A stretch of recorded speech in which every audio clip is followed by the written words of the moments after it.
Сәлем достар, менің каналыма қош келдіңіздер. Бүгін мен осындай жұмсақ нан рецептімен сіздермен бөлісейін деп отырмын. Ол үшін бізге осындай кенде отысымыз қажет. Оған жылы суымызды алып аламыз. Жылы суымызды құйып алдық. Енді бір ас қасықпен орта қасықтай тұзымызды салып араластырып аламыз. Жылы суымызға тұзымызды салды. Енді бізге електен өткізілген ұн қажет. Енді осы нанды жасап көріңіздер, міндетті түрде өте дәмді, жұмсақ, тез жасалады. Бұл бар заттардан нанды үйден қолдан пісіріңіз. Міне, жылы суымызға тұзымызды салып алғаннан кейін електен өткізілген ұнымызды осылай сала отырып нанымызды бұқтырамыз. Міне, ұнды бірден көп салып жібермейміз. Жұмсақ қамыр ашытуымыз керек. Осылай бірінші салып аламыз.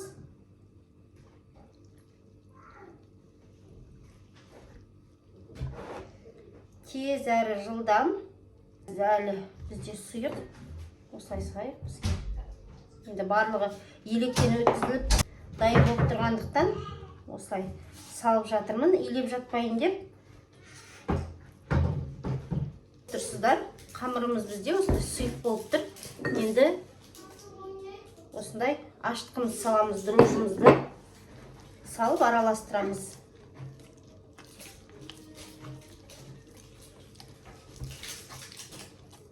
Көз мөлшерімен жасайсыздар барлығын. Міне осылай барлығын араластырамыз. Енді қазір ұнымызды саламыз. Екінші тысқа салып алып, мына тысымызға. Міне достар, бізде қамырымыз осындай сұйық болып тұр. Енді тағы екінші електен өткізілген ұнымызды тысымызға салып алдық. Енді осылай барлығын ашытамыз.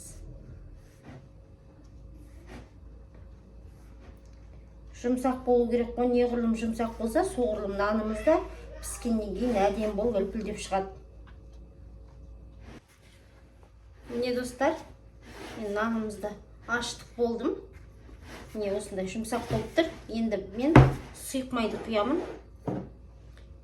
Енді сұйық майдың көлемі 2 үлкен ас қасықпен осылай енді араластырып шығамын.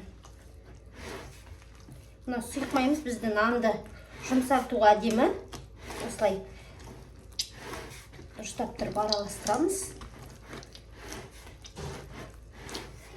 2-3 қасық қоссаңыздар да артық болмайды. Ол қазір ашығанда бәрі әдемі болып көтеріледі. Мен осындай. Мен енді көз мөлшерімен жасағаннан кейін көбінесе аз жасаймын деймін де молынан жасаймын. Енді 2 емес 3 нандай ашытып тұрмын. Қазір піскенде көресіздер. Енді осы нанымызды жылы жерге орап, бір жарым сағатқа қоя тұрамыз. Көтерілгенше. Өздеріңіз көріп тұрсыздар. Әдемі қамырымыз дайын болды. Каналға тіркеліп, сіздер жасап көруді ұмытпаңыз. Қоңыраушаны басып қойыңыз. Менің жаңа видеоларым шыққан сайын сізде көрініп тұрады. Қолдың нанына ешнәрсе жетпейді өзі. Тәтті әдемі болады. Ыстық күйінде қолдың сары майымен бажымас істеп жеген қандай әдемі. Енді оны көбінесе алда әжелеріміз жасайтын. Анам жасайтын ыстық нанмен бажыраны.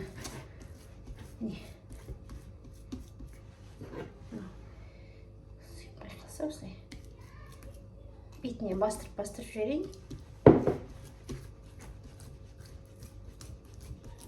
Міне нанымызды ашыттық. Енді бір жарым сағатқа қоя тұрамыз. Жақынырақ көрсетейін. Міне осындай болып тұр. Бір жарымдай көлемде ұн қостық. Енді көз мөлшерімен жасай бересіздер.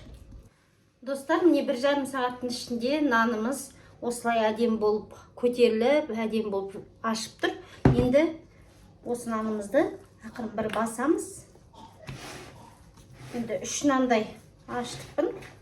Қазір енді табамызға салып 10-15 минуттай қоя тұрамыз. Кішкене көтерілгенше сосын пешімізге саламыз.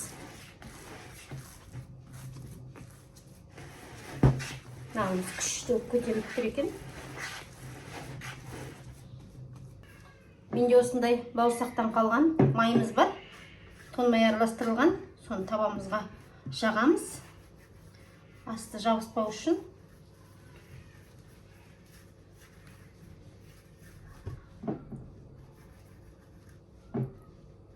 Сұйық майдан көрі осы майды пайдаланамын мен. Үйде нан пісіргенде. Енді күнде күн ара нан пісіріп жатырмыз. Сондықтан дәл осы рецептпен каналға тіркеліп жасап көріңіздер. Қазір кішкене қолымды майлап алайын, жабыспау үшін.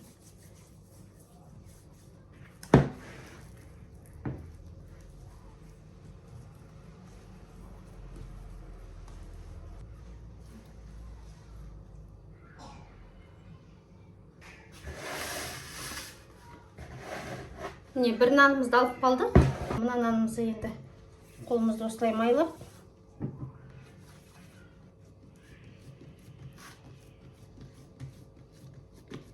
әдемі жүп-жұмсақ болып тұр екен. Үлкен 2 нан пісірейін деп жатырмын. Шағында 3 нан пісірсеңіздер де болады, енді өз қалауларыңыз бойынша. Мен осындай таба үлкен болғандықтан.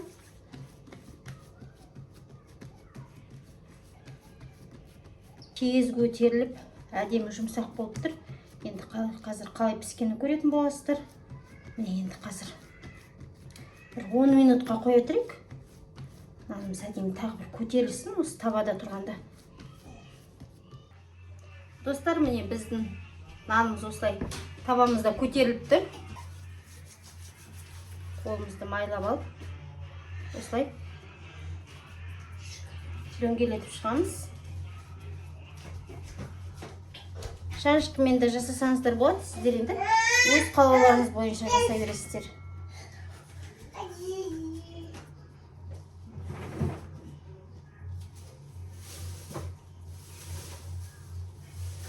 Нанымыз көтеріліп әдемі болып тұр екен.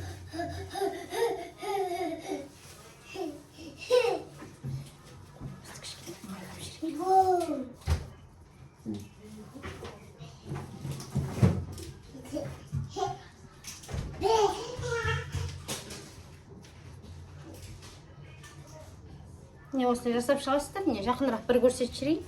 Енді міне бір жұмыртқаны алып осылай бетіне жағып шығамыз. Енді барлығын емес, қазір екінші нанымызға да керек.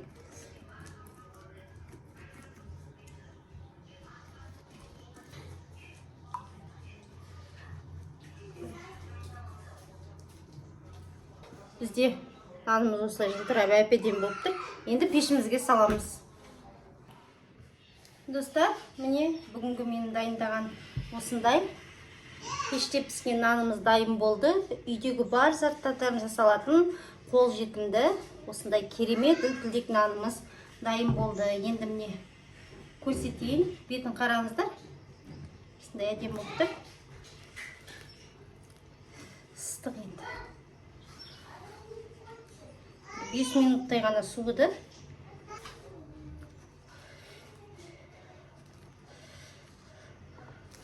Нағыз бұжымас деп жейтін нан екен, мынау. Ыстық болғанда да масқара. Ортасын қараңыздар, қандай күшті жүп-жұмсақ болып тұр.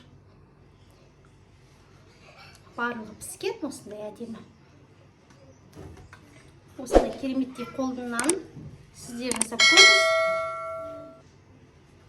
Каналға тіркелуді ұмытпаңыздар. Лайк басып, комментария жазып кетіңіздер. Сау болыңыздар.